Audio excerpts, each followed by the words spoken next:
Hi all, അസ്സലാമു അലൈക്കും, welcome back. ഞാനിന്ന് വന്നിട്ടുള്ളത് ഒരടിപൊളി ബീഫ് ഹനീത്തിൻ്റെ റെസിപ്പിയുമായിട്ടാണ്. ടേസ്റ്റിൻ്റെ കാര്യത്തിൽ മന്തിയോടൊപ്പം തന്നെ നിൽക്കുന്ന ഒരടിപൊളി ബീഫ് ഹനീത്തിൻ്റെ റെസിപ്പിയാണിത്. വീഡിയോ സ്കിപ്പ് ചെയ്യാതെ മുഴുവനായിട്ടും കാണുക. എന്നാൽ പിന്നെ നമുക്ക് റെസിപ്പിയിലോട്ട് പോകാം. ആദ്യം തന്നെ അതിൻ്റെ സ്പൈസസ് ഒന്ന് പൊടിച്ചെടുക്കാം.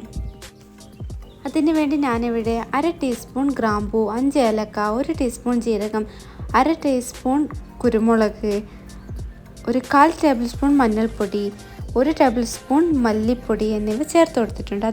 അതിനെ നമുക്കൊന്ന് റോസ്റ്റ് ചെയ്തെടുക്കാം.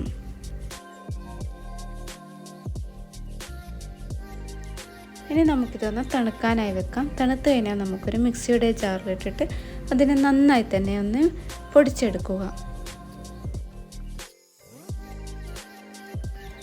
ഇനി ഞാനിവിടെ ഒരു 3/4 കിലോനോളം ബീഫ് എടുത്തിട്ടുണ്ട്. നന്നായി തന്നെ കഴുകി വൃത്തിയാക്കി വെച്ചിട്ടുണ്ട്. നമുക്കിതിനെ ഒരു കുക്കറിലേക്ക് ഇട്ട് കൊടുക്കാം. ഈ ഒരു വലിപ്പത്തിലുള്ള ബീഫിൻ്റെ പീസുകളാണ് നമുക്ക് വേണ്ടത്. കൂടാതെ ഞാനിതിലേക്ക് ഇതുപോലെ ചെറിയൊരു പീസ് നെയ്യും കൂടി ചേർത്ത് കൊടുക്കുന്നുണ്ട്. എന്നാൽ ഒരു പ്രത്യേക ടേസ്റ്റ് ആയിരിക്കും ഇതിന്.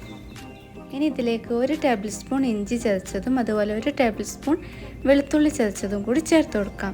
അതിനുശേഷം നമ്മൾ നേരത്തെ പൊടിച്ചു വെച്ചിട്ടുള്ള ആ ഒരു മസാലപ്പൊടികൾ മൊത്തത്തിൽ ഇതിലേക്ക് ഇട്ട് കൊടുക്കുക. ആവശ്യത്തിനുള്ള ഉപ്പും കൂടി ചേർത്ത് കൊടുക്കാം. നമ്മൾ ഈ ഒരു മസാലപ്പൊടി മാത്രമാണ് ഇതിലേക്ക് ചേർത്ത് കൊടുക്കുന്നത്. വേറെ എക്സ്ട്രാ മസാലപ്പൊടിയൊന്നും ചേർത്ത് കൊടുക്കുന്നില്ല. നന്നായി തന്നെ മിക്സ് ചെയ്തതിന് ശേഷം നമുക്ക് ഒരു ചെറുനാരങ്ങയുടെ പകുതിയുടെ നീരും കൂടി ചേർത്ത് കൊടുക്കാം. ഇനി നമുക്കിതിലേക്ക് 1 കപ്പ് വെള്ളവും കൂടി ചേർത്ത് നന്നായി തന്നെ മിക്സ് ചെയ്ത് നമുക്കിതിനെ അടച്ച് വെച്ച് വേവിച്ചെടുക്കാം. ഇനി നമുക്ക് അരി ഒന്ന് സോക്ക് ചെയ്ത് വെക്കാം. അതിന് വേണ്ടി ഞാനിവിടെ ബസ്മതി റൈസാണ് എടുത്തിട്ടുള്ളത്. 2 കപ്പ് ബസ്മതി റൈസ് എടുത്തിട്ടുണ്ട്. അത് കഴുകി നമുക്ക് നന്നായി തന്നെ സോക്ക് ചെയ്യാനായി വെക്കാം. ഹൈ ഫ്ലെയിമിലിട്ട് 1 വിസിലും അതുപോലെ തന്നെ ലോ ഫ്ലെയിമിലിട്ട് 20 മിനിറ്റും കുക്ക് ചെയ്തതിന് ശേഷം നമ്മുടെ ബീഫ് നന്നായി തന്നെ വെന്ത് വന്നിട്ടുണ്ട്. നമുക്കിതിലുള്ള ബീഫിനെയൊക്കെ മറ്റൊരു പ്ലേറ്റിലേക്ക് മാറ്റി കൊടുക്കാം. ഈ ബീഫിൻ്റെ സ്റ്റോക്ക് നമുക്ക് ആവശ്യമുണ്ട്.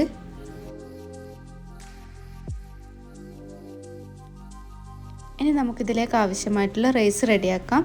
ഞാൻ ഇതുപോലത്തെ ഒരു പോട്ട് എടുത്തിട്ടുണ്ട്. അതിലേക്ക് നമുക്ക് 1/4 കപ്പ് ഓയിൽ ഒഴിച്ചു കൊടുക്കാം. ഓയിൽ നന്നായി തന്നെ ചൂടായി വന്നാൽ ഒരു 3-4 ഗ്രാമ്പൂ, 3-4 ഏലക്കായ, 2 പീസ് പട്ട, 1 ബേ ലീഫ്, 1/4 ടേബിൾ സ്പൂൺ കുരുമുളക് പൊടി എന്നിവ ചേർത്ത് കൊടുക്കുക. അതിനുശേഷം അതിലേക്ക് 2 മീഡിയം സൈസിലുള്ള സവാള ഇതുപോലെ ചെറുതായി കട്ട് ചെയ്തതും കൂടി ചേർത്ത് കൊടുക്കുക. സവാള പെട്ടെന്ന് തന്നെ വഴന്നിട്ടുന്നതിന് വേണ്ടി ഞാൻ ആവശ്യത്തിനുള്ള ഉപ്പും കൂടി ചേർത്ത് കൊടുത്തിട്ടുണ്ട്. ഇനി നമുക്കിതിലേക്ക് 1 ഡ്രൈ ലെമണും കൂടി ചേർത്ത് കൊടുക്കാം. സവാള നന്നായി തന്നെ വെന്ത് വന്നാൽ നമുക്കതിലേക്ക് 2 മീഡിയം സൈസിലുള്ള തക്കാളി ഇതുപോലെ ചെറുതായി കട്ട് ചെയ്തതും കൂടി ചേർത്ത് കൊടുക്കുക.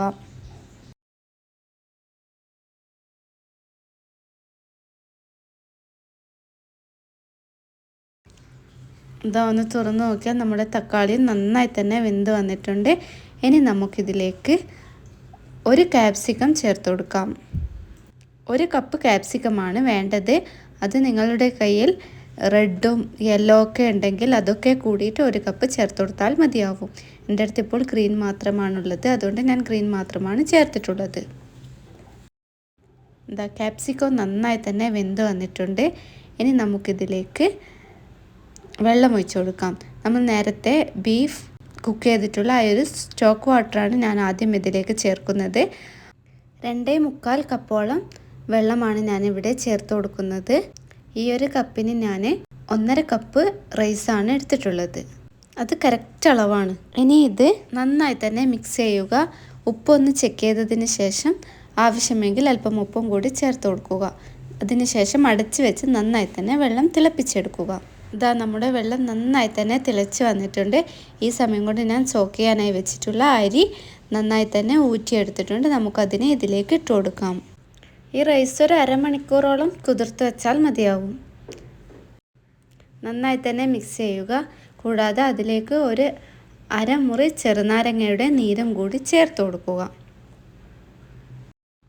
അതിനുശേഷം നന്നായി തന്നെ തിളച്ച് വെള്ളം ജസ്റ്റ് ഒന്ന് വറ്റി വരുന്നത് വരെ ഹൈ ഫ്ലെയിമിലിട്ട് ഇതുപോലെ തുറന്ന് വെച്ചുകൊണ്ട് നമുക്ക് വേവിച്ചെടുക്കാം.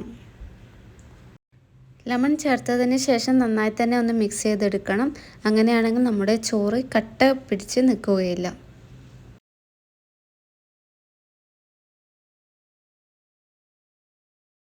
ഇതാ വെള്ളം ജസ്റ്റ് ഒന്ന് വറ്റി വരുന്നത് പോലെയായി. നമുക്കിതിൻ്റെ ഫ്ലെയിം ഒന്ന് ലോ ആക്കിയതിന് ശേഷം നന്നായി തന്നെ അടച്ച് വെച്ച് കൊടുക്കാം. ഇത് ജസ്റ്റ് ഒന്ന് ഇളക്കി കൊടുക്കുക. എന്നാലാണ് നമ്മുടെ ഒരു മസാല ശരിക്കും എല്ലാ റൈസിലേക്കും പിടിച്ച് കിട്ടുക. ഇളക്കിയതിന് ശേഷം നന്നായി ഇതുപോലെ ഒന്ന് പരത്തി വെച്ച് നമുക്ക് അടച്ച് വെച്ച് കുക്ക് ചെയ്തെടുക്കാം.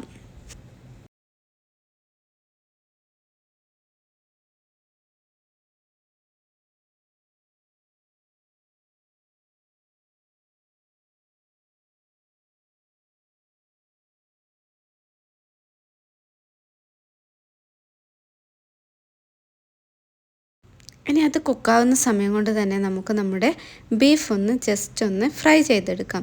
ഇതുപോലെ ഓയിൽ ഒഴിച്ച് കൊടുക്കുക. നമ്മുടെ ബീഫ് അതിലേക്കിട്ട് നമുക്ക് ഫ്രൈ ചെയ്തെടുക്കാം. അടച്ച് വെച്ച് ഫ്രൈ ചെയ്തെടുക്കണം. എന്നാലാണ് നമ്മുടെ ബീഫ് നല്ലൊരു സോഫ്റ്റ് ആവുകയുള്ളൂ. അല്ലെങ്കിൽ ഭയങ്കരമായിട്ട് ഡ്രൈ ആയി പോകും. അങ്ങനെ നമ്മുടെ ബീഫും റൈസും ഒക്കെ റെഡി ആയിട്ടുണ്ട്. ഇനി നമുക്കതിനെ ഒരു പ്ലേറ്റിലേക്ക് സെർവ് ചെയ്യാം. ആദ്യം തന്നെ നമുക്കിതുപോലെ റൈസ് ഇട്ട് കൊടുക്കാം. ഒരു ഭംഗിക്ക് വേണ്ടിയിട്ട് ചെറുനാരങ്ങയും ക്യാപ്സിക്കവും ഒക്കെ ഇതുപോലെ വട്ടത്തിൽ കട്ട് ചെയ്തിട്ട് ചേർത്ത് കൊടുക്കാം. അതിൻ്റെ മുകളിലായിട്ട് നമുക്ക് നമ്മൾ ഫ്രൈ ചെയ്തിട്ടുള്ള ബീഫും കൂടി ചേർത്ത് കൊടുക്കാം. അങ്ങനെ നമ്മുടെ ടേസ്റ്റിയായ ബീഫ് ഹനീത്ത് റെഡി ആയിട്ടുണ്ട്. എല്ലാവരും മസ്റ്റായിട്ട് ട്രൈ ചെയ്ത് നോക്കുക. ഫീഡ്ബാക്കും കൂടി അറിയിക്കുക. അടിപൊളി ടേസ്റ്റാണ്. നമ്മുടെ മന്തിയേക്കാൾ ടേസ്റ്റ് എന്ന് വേണമെങ്കിൽ പറയാം. മറ്റൊരു നല്ല റെസിപ്പിയുമായി അടുത്തൊരു വീഡിയോയിൽ കാണാം. അതുവരേക്കും ടേക്ക് കെയർ. ബൈ.